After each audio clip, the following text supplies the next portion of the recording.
that essentially our stand is the contract is void, not only voidable. Meaning, anong ibig sabihin yan? Wala pong visa yung kontrata po na napirmahan ni Elias. Assalamualaikum warahmatullahi wabarakatuh. Nandito po kami ngayong gabi to inform the public that we have formally filed a petition for declaration of nullity of contract and for cancellation of contract, accounting, damages, attorney's fees, with prayer for TRO and or preliminary injunction. No? Ang plaintiff po dito ay sila Elias G. Lintukan Jr. at ang lahat po ng member ng Elias JTV Band. No? Naka-enumerate po ang lahat po ng members po ng Elias JTV Band against their manager Beverly Pumikpik Labad-Labad. We already issued to you previous to the press conference a press statement, no? As to why we filed this instant complaint before the RPC of Kidapawan, and the same explained that essentially our stand is the contract is void, not only voidable. Meaning, anong ibig sabihin yan? Wala pong visa yung kontrata po na napirmahan ni Elias dahil po yung kontrata po na iyon ay walang consideration. When I say walang consideration, at the time of the signing of the contract in April of 2025, April 4 to be exact, right? In Dumaguete City, the same, the Elias Lintukan or Elias JTV Band was already well known not only in the country but abroad as well. He was already a singing sensation. The band itself is widely known, while the manager Beverly Pumikpik Labad-Labad had no history whatsoever of managing any talent. And as a matter of fact, in her previous declarations, she admitted that she had no history of managing artists. So therefore, there is no claim that she had any contribution at all in so far as the popularity of Elias JTV Band itself or Elias himself. So, when you sign a contract with a very well-known artist, there are three elements: cause, object, consideration. Was there a cause? Yes. Was there an object? Yes, but there was no consideration. So therefore, we feel that there was no contract at all, since one of the essential elements is missing, is absent. So therefore, it is void. Second, it was likewise, there was also dolo causante. What is the meaning of that? There is fraud in the causation of the contract, which means that at the time when the contract was signed, there was fraud employed by Beverly, such that she made Elias believe that she was very rich, or she is very rich, that she had all connections, and that her only intention is to help. Ang kanya lang daw nasa puso ay pagtulong daw kay Elias, at wala daw siyang balak na magkapera dito. Pero iba po ang nangyari. Kasi sa kontrata pong pinarmahan na hindi dali-dali, kasi si Elias at that time and the band also had to respect the contracts that they had concerning the show that they have to be present. So, pinakita sa kanya without explanation, walang chance na maka-question sa details si Elias, at wala siyang chance na makakuha ng abogado para magkonsulta, pinapirma. Blanco yung consideration kung magkano yung share ni Beverly Labad-Labad. Maglabad gini ang ulo. Why? Kasi nung pinakita na uli, kasi hindi siya binigyan ng kopya ng kontrata. naka-indicate na yung 30%, pero yung other, anong basis ng 30%, blanco pa rin. Nakuha kami. Tapos, kung anumang corporation na itayo niya later, maski wala siyang contribution, 30% pa rin ang kanya at bilihin niya 50 pesos per share. Mas barato pa ang suka sa mong silingan kaysa sa iyahang share sa pagpalit sa corporation. There are so many grounds that we cited in the complaint such that we feel that it is null and void at the very beginning and it should be stopped. Okay? Pati nga yung kontrata, kung basahin ninyo, saan sila pumirma? Dumaguete City. Oh. Wala siya, pumirma siya. Saan ang notarization? Quezon City. Tinanong ko si Elias, kilala mo ba yung lawyer na nagpirma? Iyo? Hindi niya kilala. Oo. Pwede ba yan under na notarial law na magnotaryo ka sa isang kontrata na hindi mo nakita yung nagpirma? Hindi po pwede yun. Oo. Bakit po nagkaganoon? Oo. Tapos, pumirma po kasi nagmonitor daw sila kay magbabantay na mag-file daw ng cyber libel. Let's get it on. Oh, bantayan niyo ako.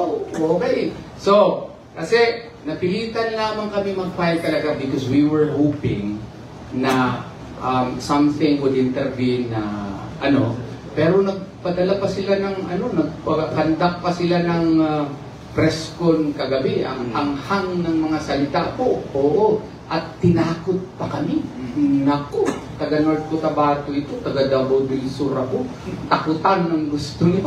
Dito tayo. Oo. Kami, walang takutan. Nag-file na lang kaagad kami ng kaso after, of course, sending a demand letter to, Beverly. Is a demand letter a legal requirement? No. Why? Because when the contract is void, there is no need for a demand letter. Yet, we sent a demand letter. Oh, as to whether or not she was duly informed by her staff, that's their problem, not our problem. Okay? So, nag-hire siya ng manager. Hindi po yung halos mama na o ano ba. Kasi, maski personal life, nakikialam na. At saka yung sa mga, sa mga miyembro, no? Pag hindi maka-attend ng meeting na wala namang proper notice or kung meron man, meron silang right justification, i-fine ka agad. Magkano? 50,000. Basahin mo yung kontrata doon sa kanilang pinapirma na hindi nila nabasa ng maigi. Wala namang nakasaad doon na pag maka-attend ka ng meeting, maka-absent ka, 50,000 ang fine. Mas mataas pa ata ang kanyang fine kaysa yung aso mo makakagat ng ibang tao. No? Matindi ito. Oo. Tapos, meron ba yung due process? Wala po. Diretso lang. Fine. Oo. Tapos, kung may mag-express ng opinion, memorandum ka agad. Gusto ko tanggalin yung backup singer pa. Naku, ano ba yung plano niya? Siya na siguro mag-backup singer. Oo. So, hindi po pwede yun. Kung meron kang maliit na power, huwag mo i-exercise yan in such a way that you will also, probably to the eyes of other people na may kapangyarihan ka, exercise it in such a way as not to hurt also other people. Yun lang po. At saka, marami pa pong na sinay po namin doon sa complaint. Attorney Torion, I'm sorry to interrupt you. Hearing that explanation, sir, would it mean that there was intimidation by Elias when he signed the contract with the former manager, sir? Not necessarily intimidation, but there was fraud that attended in the signing of the contract. Fraud in the sense that it was a causal fraud, not dolo incidente, not incidental fraud, but causal fraud. Kasi si Elias, maganda naman si Ma'am Beverly. Okay. Kay narito, We admit, yan. kay narito, kay na. Ayan ha, ang hinin natin yan, di ba? Agree ka, di ba? Oo. Tanggap ka, oo. Pero nung sinabihan kasi siya, gusto kitang tulungan, Elias, sa iyong karir. Wala akong pakialam sa pera. Oo. Hindi naniwala naman ito. Taga-magpit ito. Ako rin sabihan ako. Taga-bansalan ako. Sabihan mo ako. Wala ako. Tapos maganda pa. Oo, di. Naniwala siya. Maganda ba? Later, uy, 30% mo pala sa kanya. Uy, lahat pala ng gastos kanila na. Uy, yung kanilang ano pala, sasakyan, pati ka, uy, kanya na pala. Uy, mga tickets ka, kanya na pala. Uy, yung pinarenovate na kondo, sinarge pa sa amin. Lahat na lang. Damit niya. Kulang siguro, toothpick na lang siguro, hindi i-charge dito. Oo. So, ang problema niyan, there should have been transparency. Alright. Walang transparency. Walang explanation. Lahat ng mga expenses, siya lang ang nagde-decide. Oo. Tapos, lahat ng mga gigs, pati hindi siya konsultahin, siya lang nagde-decide. Oh, you have to follow. If you do not follow, I will impose a fine. Parang medyo hindi ata tama. So meaning, Attorney Torion, wala akong napika si Elias na amount after ng kanyang mga gigs, binibigyan na siya ng kanyang share, parang gano'n ang iyong sabihin. Yung hindi nga klaro din, pati yung sharing. Okay. Kasi yung sa kanya, after a week, minsan bigyan lang siya ng 100,000, minsan 150, walang klarong accounting. Yun po ang klaro po dyan. Of course, pag mag-usap na sila ngayon, pag mag-press con sila, later on, meron na yan accounting, pero nag-file naman kami ng kaso. Huli na. Huli na. Attorney Torion from Luigi Anatutor from Australian Broadcasting Corporation. They made mention last night on their press conference that Elias and his family should be grateful pa nga because ang ginawa nila is partnership. Partnership daw. Ano po ang explanation? Alam mo yan. Yan din ang isang rason bakit void yung kontrata. Kasi kung manager ka, may fiduciary relationship yan. Okay? What is a fiduciary relationship? It is a relationship characterized by trust and confidence. You said that siya lang ang nag-fill up ng 30%. Oo. Tapos, pinapirma siya na naman ng Articles of Partnership. 50% na siya. Oo. Owner na. Akala ko ba, ahente ka? May ahente ba na mas powerful pa sa principal? Uy, kuyaw ni. Karon, after that, naging partner na. 50% pa. Conflict of interest ang tawag dun. Hindi mo maintindihan kung ano ba talagang role mo. Ano ba role mo? Ahente ka o partner? Bakit? Nakikita ba natin siya doon? Kasi 50-50 na kumakanta rin, kumikiyod-kiyod din para makita ng mga tao. Wala man. Pasensya na kayo kasi medyo galit ako. Hindi naman ako, kalma ako, di ba? Pero pag insultuhin ako ng ating mga kaibigan dyan, ng mga taga-Manila, ng mga kaibigan ng mga abogado dyan, lumalaban si Atty. Torion. Hindi, walang respectful ako.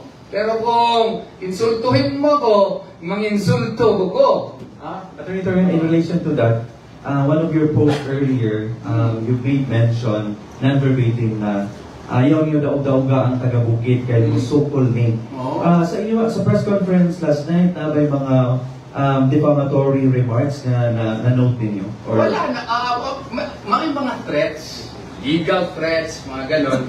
Pero in her previous declarations kasi, in her previous, of course, kagabi, masyado siya mabait kagabi kasi marami mong nakatingin. Ako, you see what you get. You see what you get. I am a little bit hyped up, different from the cool Atty. Torion because I was insulted last night. I don't feel good about So, pagpasensyahan nyo na. Pero, kagabi, I have to emphasize, medyo mabait si Ma'am Beverly po kagabi. We should give her credit for that, no? Pero in her past declarations, parang merong mga, what you call this, mga statements, parang lang ha, merong mga statements na parang nakakapanglaki po. Yun po. Attorney, can we ask Elias? Yes, please. Elias, pwede niyo mo nito bagundong or Lilithod, no? Tungkol sa inyo, ha, was there, ano ba intimate relationship with you? No comment ko, anak. Sige, thank you. Follow this. Follow-up question. But I like the question. I'd like to ask Elias, human ano yun, well, it's a turmoil magutaw, ikan sa una na manager to next manager, wala pala ubos na tuloy. But I'd like to know lang, kumusta ka na hindi pa niya, sir? Okay ra may kumente. Wala may problema sa mga siguro, sa ila may problema, pero sa mga wala problema. Ay, murag nagkatidubakay ba doon sa una tong si ma'am, ang imuhang Mrs. ay imong manager sa social media. Naka-apekto ba din sa imong performance niya sa imong mga gigs? Eh siyempre as a partner sa kong pinalangga, siyempre, o dauto ng ato ang pinalangga, siyempre, maapektuhan yun po na akong performance kasi dili lapas naman sa boundaries yun. So, marang Attorney Alizal Anibangka po from North Cotabato The News. Kung sa nakaroon, kaya nagpagawas manggod o memo si Beverly Labadaban regarding sa mga third party na walang iamin sa iyaha. So, liable sila ng bayar ng mga damages. So, what will happen po sa third party po? Actually, that's part of the issues that we raised. We already sent a letter to Ma'am Beverly na, what you call this, from this day forward, cut off the relationship. Okay? Because the contract was null and void. And we will move thereafter pursuant to whatever orders that the court may issue on the matter. Ganun po. Depende na po sa korte as to how the matter will be resolved. So, di magproblema ang mga nakapabuking na sa kay Elias po na without manager po. Okay, ganito yun. Yung mga napirmahan na ni Elias na existing, we intend to respect all of those. Okay? And as to how he will move forward, that is ang answer ko dyan, abangan ang susunod na kabanata. Okay. Kay po kay Sir Elias? Nakoy ba na? Kumusta to? Ay how about sa 29 million matag pa? Tinuod to? Kay wala mong gutuban ka. Para maklaro yun kay wala mong gutog gitubang kagabi at sa press con ni manager Beverly. So now, issue na siya sa korte, ma'am. Korte na yung mag-kuhan na. Apil-apil sa korte. Apil na dilitan na. Atong sa page na mo sir, ngayang gikuan. Dilitan ko lang. About sa page po, kuhan. Sa karon na siya access akong page. Manang kuhan. Manang makita ninyo nga na ko'y i-post kasi abigay akong kauban, matingala mo nga mawala. Tuman kay ginadilitan. Kaya na siya access ako ang kuhan. Na siya access ako ang page kay sama siyang sayang giingon. Ang page daw is delete daw ni pangkuan, delete pang post lang. Kaya ang page daw nga akong giingon is business daw to. Is actually pangbukid raw mong gusto, no? Pangbundok raw to. Yes, tayo pagmahay din mo na gikan sa from nothing sunoy-sunoy sa una din mismo sa power sa MC Casquila pagka hangtod nga naging famous na karon doon pagmahay din mo nga may pagwa na lang ko na famous bro ana nga mga tanong dito. Siyempre sa kuan, nagigamay nga kuan nga naipagmahay gamay pero as of now nga na okay na kung kay nga kasi magalingon nga okay ra man di at least kuan nakamata na ta sa kamatuoran. Okay na ang tanan at least nga dili-kilita ingon yung musalig dayon sa mga tao. Kamusta ang imong ginikanan? Labi na bakita na pinangga kaya mo imong mama no o imong papa. Kamusta? Okay ra akong ginikanan wala po sila problema. Kinainon lang na okay ra na mo hagira na kada. Attorney, follow-up question po. Katong gani iyahang tour abroad. So, unsa ba to? Mapadayon pa ba or unsa po? By the way, ila din ako akong mga kauban, no? Si Attorney Vanessa Escritor, no? Si Attorney Campaner, si Attorney Nasi Gonzaga, no? Naapoy wala diri sila Attorney Resi Rizada Nolasco, no? Kung kauban ako mga abogado sa the law firm of Torian and Partners. Answering that question, yes, we do intend to respect whatever contracts that Elias signed. Pero katong what you call this, wala pa na signan, no? Is a matter that we will decide pursuant to whatever advice that the regional trial court may give on the issue. Part of the issue is accounting. Kaya nga, no comment siya. Kasi yung mga 29 million, no comment niya na kay part of the issues na sa accounting dito na among gisangkat sa korte.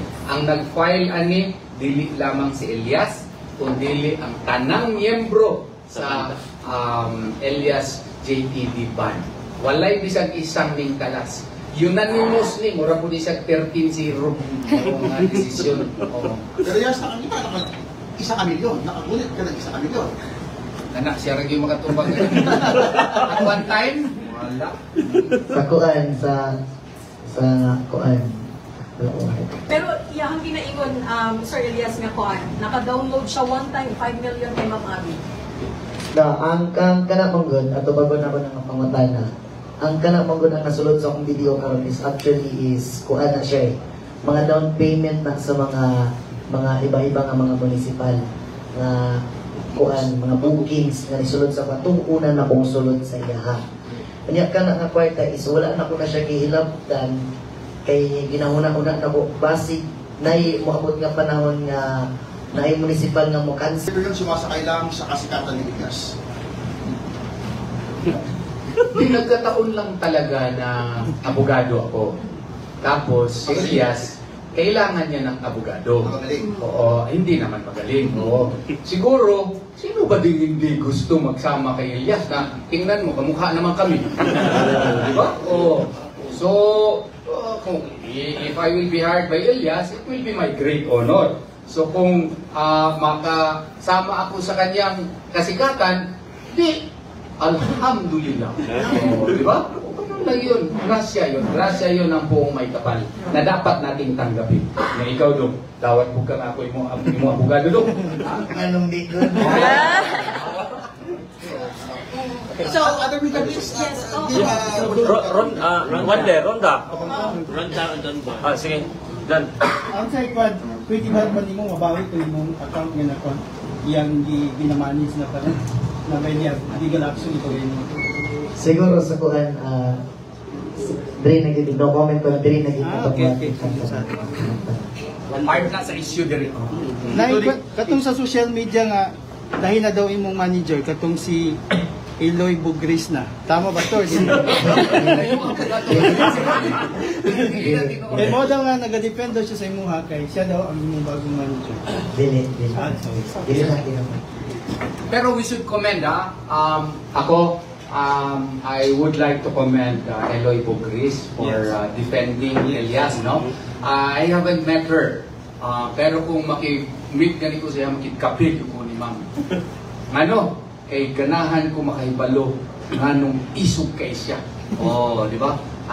She is defending Elias and we would like to commend her for that. Thank you, Ma'am. Thank you. Attorney Torion, I'm very curious. Ang kapal ng nasa harap ko, yan ba yung final nyo sa Regional Trial Court sa Kinabawan, sir? Ilang pages po yan? You know, marami po kaming, this is a collective work of the law firm of Torion and Partners. And as you can see, we are not joking when we file cases. By the thickness of the files alone, you could see that we are really serious and we are here to win. And by the grace of Allah subhanahu wa ta'ala, we will win.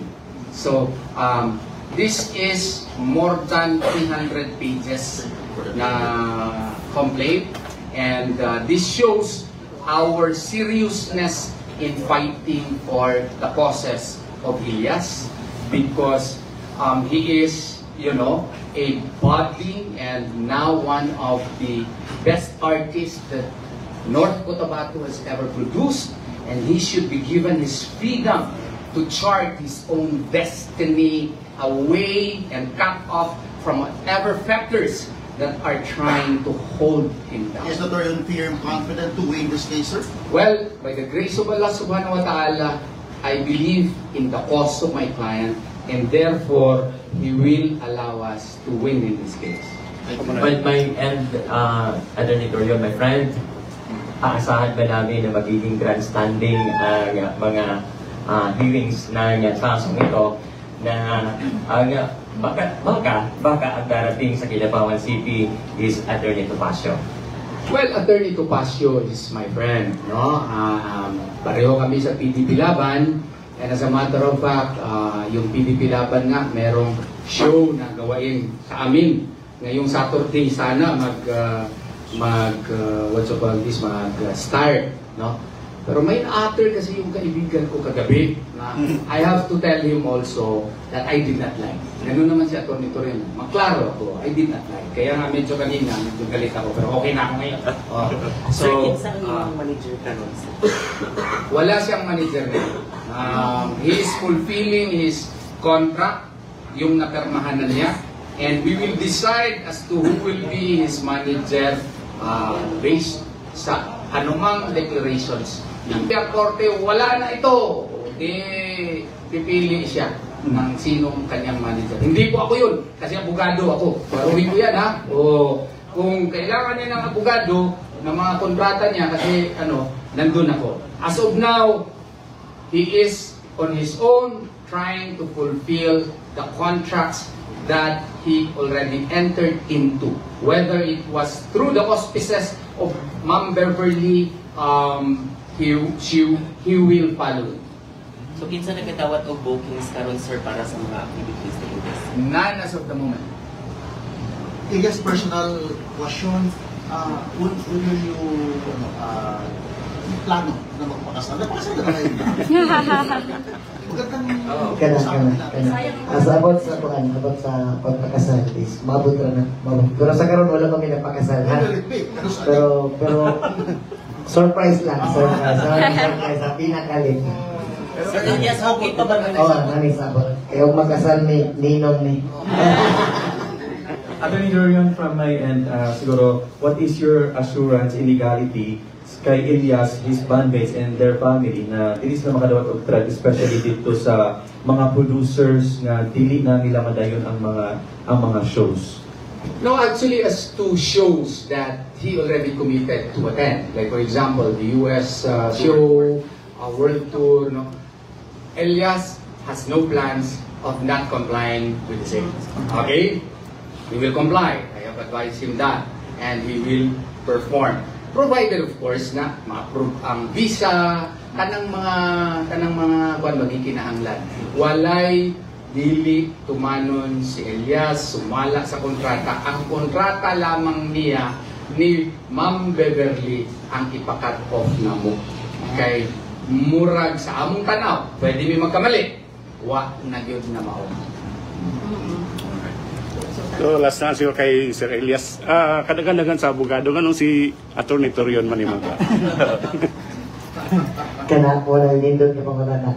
Sa kadaghan-dagan nga abogado si Atty. Torion ang akong pili kay kabalo ko nga balutas kinamita na. Basta pinagi sa iya sa tapaw, pinagi siya ang tatang pagsama. Kung kinasaligan po naman si attorney, siyempre siya po nang ipili kay kwapo manggutong kayo. Ilyas, siguro, mensahe niyo sa ng mga followers and mga fans. Sa mga sa mga nabalangan ako diha ng mga followers no, sa mga basher na ko diha no. Relax lang mo diha kay mahuman balitanan. O sa mga tinuod nga nagasuporta diha, salamat kayo sa inyo ha. O amping mo kanunay, God bless always sa inyo, more blessings sa inyo ha. O walay katapusang pagpasalamat ako sa inyo tanan sa pagsuporta kanamo sa Ilyas GTV Bell. Salamat kayo sa inyo sa pag-usap o unta, natubag na mo tanan ng inyong mga pangutana nga dugay na ninyo nga ginapaabot. Pero you still have interest to talk to your former manager. Yung tayo mong dati nga manager, Ilyas, istorya pa kaniya doon? O mo ang panahon nga kuwan, wala ba'y problema? Pero ka-text mo na. Sir Ilyas, after aning kaso, kung mahimong successful nga kaso, mas usa mas prefer sa inyong grupo mo, kaya mo o bago nga manager or mas prefer nila kamukha mo na lang? Siguro, dili pa na ako na matubag sa karon. Siguro, saan na ako matubag kung mahuman na din ang kaso na kanapa. So makita ka diri sa probinsya sa North Cotabato, Sir Elias, sa Kalibungan, karong gabi o sa Kabakan and Magpet. Oo. Also, sa abangan sa imong diri sa probinsya sa North Cotabato. Ang Ang abangan nila sa imong diri. siguro, The same energy ba gihapon? siguro ang abangan na sa kuha, kung sa mga kailang nakita na energy na ko, siguro duplihon. Isang kuha kayo, siyempre, mas nindot manggod kung trabaho ka kung malipayon na ka. Wala na ibabag sa imong una-una. Isang uhahay daw. Isa ka kanta daw. Isa ka kanta. Salamat sa inyong hangganan. Uhahay! Thank you. Thank you.